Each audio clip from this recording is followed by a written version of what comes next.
Welcome back to the channel. Today we're breaking down tight ends for the 2025 fantasy football season. Not just who to draft, but why. From elite producers at the position to plug-in streamers to deep sleepers, we're going to talk about it all, giving you context heading into draft season. Let's start it off in tier 1 with two guys, Trey McBride and Brock Bowers, guys that are going to be giving you elite production at the tight end position.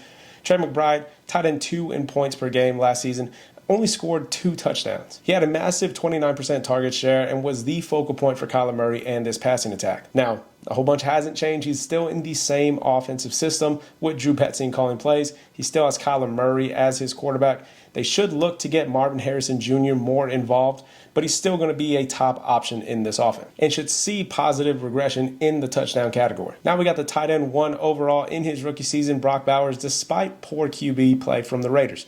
Now he's paired with Geno Smith, upgrade at quarterback, who's going to elevate the efficiency in this Las Vegas Raiders offense.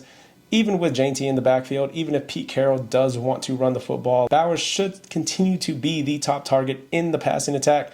And if he has another season like he did in his rookie year, he's a lock to finish in the top 3 of tight ends. Both of these guys are going to offer you elite production at the position, but you're going to have to pay for it. In a lot of drafts right now, Brock Bowers is going as early as the 2nd round, where Trey McBride is going a round later in the 3rd, sometimes falling into the 4th. But if you're able to land either one of these guys, they're going to produce some wide receiver 2 type level scoring on a weekly basis, which is huge for your fantasy team. Now moving over into tier 2, they're going to be putting up tight end 1 numbers throughout the season. First up being George Kittle. Now you could easily put him into tier 1 as he finished as tight end 1 in points per game last season, and he's been a top 10 tight end in fantasy every year aside from 2020 when he missed half the season with an injury. Now Deebo Samuel is in Washington. Ayuk is going to start the year on the PUP list.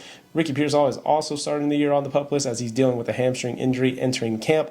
So Kittle enters as Purdy's most trustworthy target on the team. And with his history of producing year in and year out, he's going to be one of the top tight ends once again in fantasy in 2025. Now we got TJ Hawkinson, who missed part of last season as he was still recovering from his knee injury the year prior, but he's been a consistent fantasy scorer every single year of his career, posting 11 points per game throughout his career. He is competing for targets with Justin Jefferson, one of the best wide receivers in the league, and Jordan Addison, but Addison is likely to serve a suspension to start the year. So Hawkinson should be the number 2 target, at least to start the year. And then we'll see how that transitions as Addison comes back from his suspension.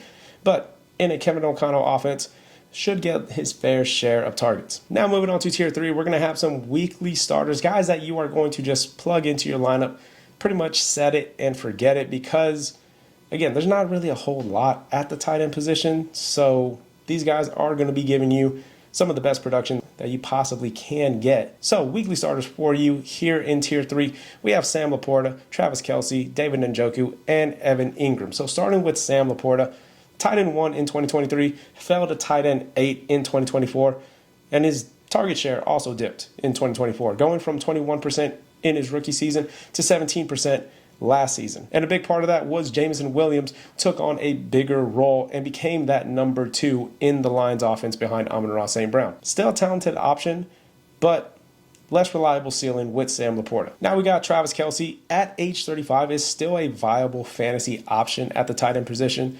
His production has dipped over recent years as he is getting older, but when Rice went down with his injury, he was 2nd in target share behind Xavier Worthy. Rice is likely to serve his suspension to start the year, so Travis Kelce can probably expect to be the number 1 or number 2 target in this Chiefs offense, at least to start the year, and then we'll see how it develops from there once Rice comes back. He'll be competing for targets with Hollywood Brown and Xavier Worthy, and last year when they all played together, there was 5 games. Kelce averaged 14 points per game. So great for the tight end position. Now we got David Njoku, who was tight end 4 in points per game in 2024. And he has some elite upside, especially if Joe Flacco starts, which is crazy to say in 2025, banking on Joe Flacco starting so that we can get some elite production from David Njoku, who was tight end 2 in points per game under Flacco in 2023. And the last guy up here in this tier list is Evan Ingram. Wild production swing from the last 2 years as he finished as tight end 2 in 2023 and then finishes as tight end 32 in 2024, and all of that was because of missing time to injuries. Now he's in Denver with a competent quarterback in Bo Nix, has solid coaching from Sean Payton. He's likely to be the 2nd option behind Sutton and could return back to top 12 status in this Denver offense, and you can get him at a pretty good discount as his ADP currently is 107. So looking at these guys here in tier 3, these are guys that are, again, going to be weekly starters for you with matchup-based spikes. They can go off pretty much in any given week. And then looking at the last two guys that we talked about, David Njoku and Evan Ingram could finish in tier 1 if circumstances break right for them, with Njoku having good, solid QB play and Evan Ingram moving into a good situation in Denver. Now moving on to tier 4, guys that are going to have some pretty good upside at the tight end position, potential breakouts in this group here with Tucker Kraft, with Jake Ferguson, Brenton Strange, Hunter Henry, Dalton Kincaid. Mark Andrews, can't really consider him a breakout, but he does have upside. Dallas Goedert, again, not really considered a breakout type player, but does have good upside if the situation lands right for him in Philly. So starting back up at the top with Tucker Kraft, excellent 2.63 yards per route run in his sophomore season, but 25% of his points came from touchdowns alone. He's going to need to see some more growth in volume, but all the metrics line up for him. He's a good athletic tight end. His snap share is there, but needs to see more volume. We could see that if Green Bay goes back to a more balanced attack, as they were second in run rate in 2024. A lot of that due to Jordan Love being injured throughout the season, dealing with injuries. So now maybe they get back to a more balanced attack, seeing more volume for Tucker Kraft. Then looking at Jake Ferguson, he was tight end 10 in points per game in 2023, and then dealt with some injuries to himself in 2024, along with losing his QB1 in Dak Prescott for half the year. Both of them coming into training camp healthy, and Dak does have a history of enabling tight end production. He's had a tight end finish in the top 12 of tight ends every year that he's been healthy. Now, Ferguson was always number 2 to Lamb, but now in comes George Pickens, which will probably bump him down to number 3. But this should be a very pass-heavy offense, as the running game isn't all that great in Dallas, so probably going to lead to Dak having to air it out more than not. Then we have Brenton Strange, who was tight end 11 in weeks 2 through 5 when Lawrence was under center, and he did that as the 4th option on the team, as he only saw a 13% target share. He's going to be behind Brian Thomas Jr., he's going to be behind Travis Hunter, and he's probably going to be behind De'Ami Brown as well. But he does have a cheap ADP and has good upside if he can carve out a bigger role for himself in this Jaguars offense. Then we got Hunter Henry over in New England. He was tight end 13 in points per game once Drake May took over and saw a 21% target share. He's also reunited with OC Josh McDaniels, who maximized Henry's touchdown upside back in 2021 when Hunter Henry had a career high in touchdowns that season. And you can get him basically for free in drafts, as he has a current ADP of 164. Then Dalton Kincaid finished as tight end 19 in points per game, but had an expected points per game of 9, which would have bumped him up to tight end 11, entering a prime window in year 3, and also comes pretty cheap in drafts, as he has an ADP of 125. Should continue to be the second option in this Buffalo's offense, as he was second in target share last season. Just needs to capitalize on those opportunities when they come his way. Now, Mark Andrews has been great, elite production at the tight end position since he's been in the league. Tight end 8 in points per game last year, and that was driven by touchdowns, as 35% of his total points came from touchdowns.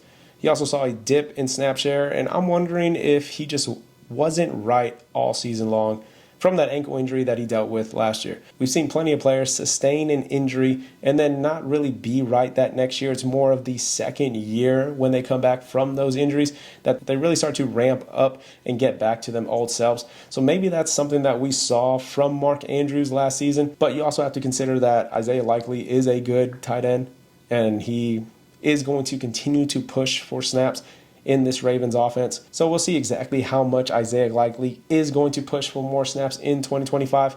But I think Mark Andrews' red zone usage should still be there for him, and Lamar loves throwing to him in the red zone. And then the last guy up in this tier list is going to be Dallas Goedert. Always been a top 12 tight end, but his ceiling is pretty capped due to the offense that he plays in.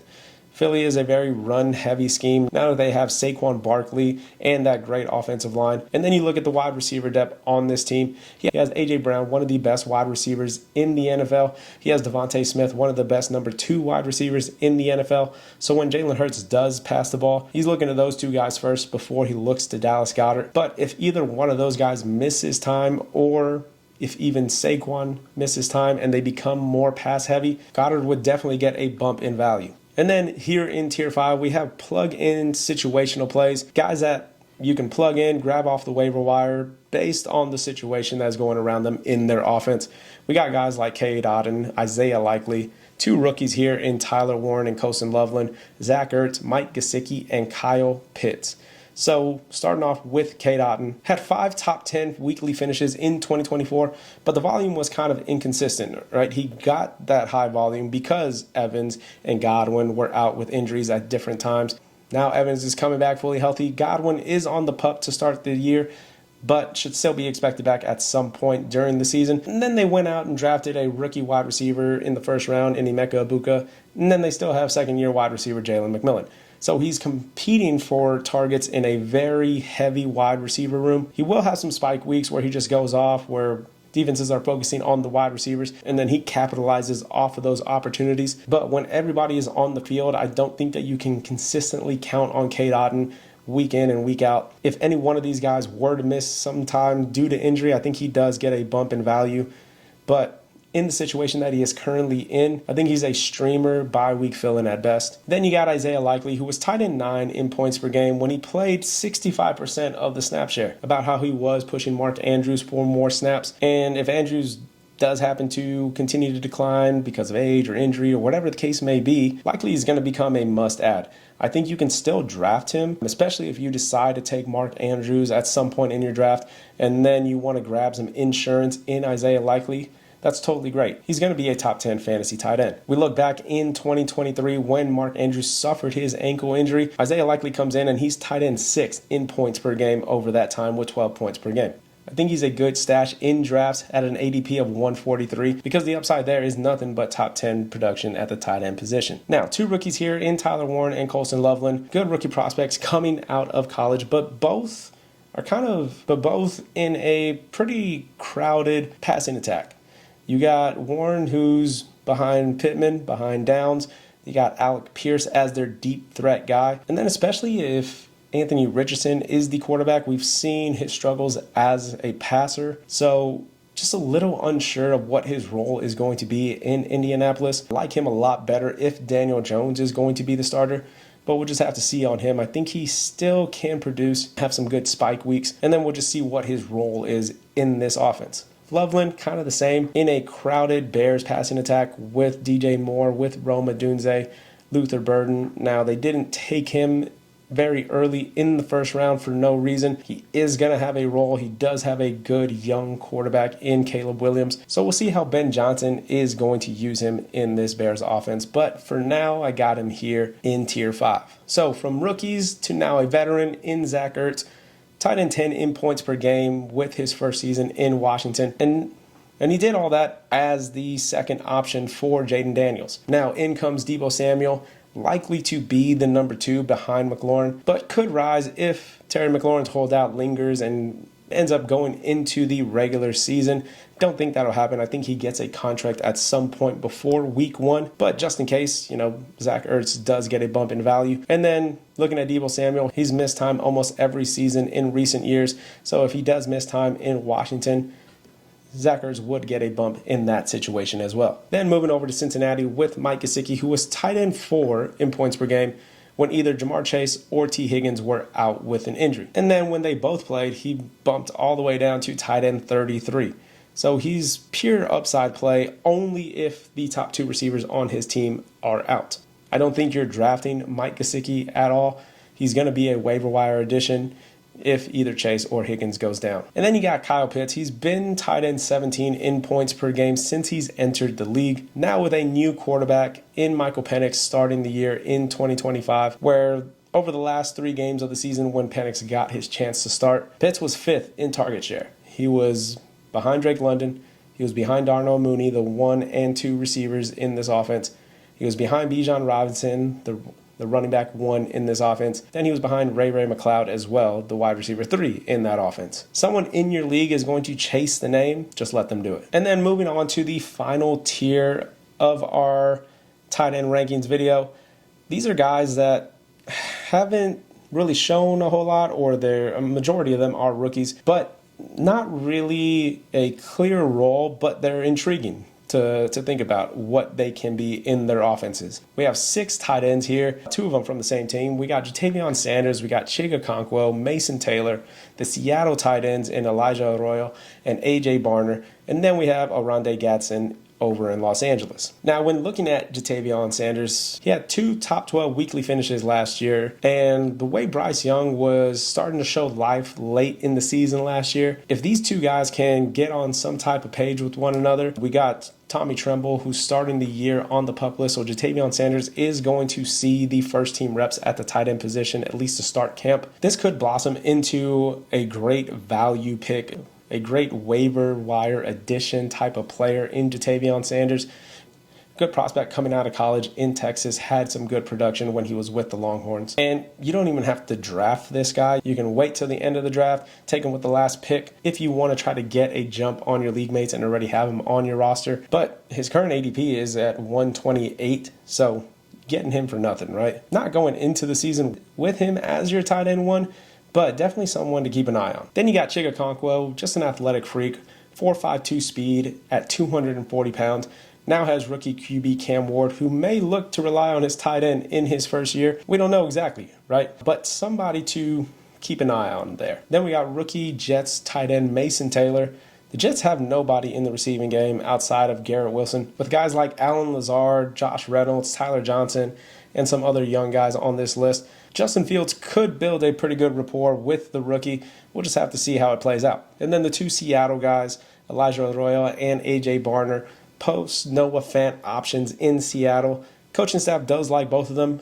Training camp will show who really earns that tight end 1 role. And I think whoever earns it is going to have a pretty good role in this offense. My guess would be Arroyo, but we'll see how it plays out. And then finally, we have Oronde Gadsden from the Chargers.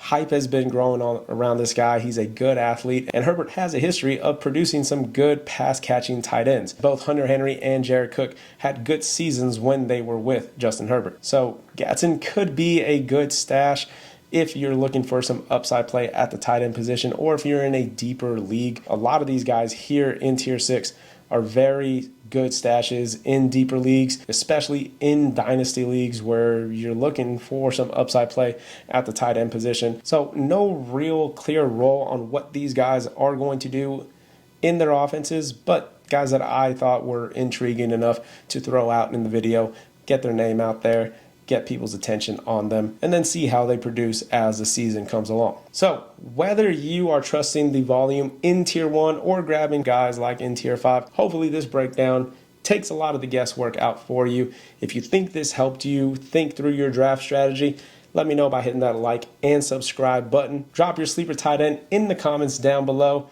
God bless you guys. We'll see you next time.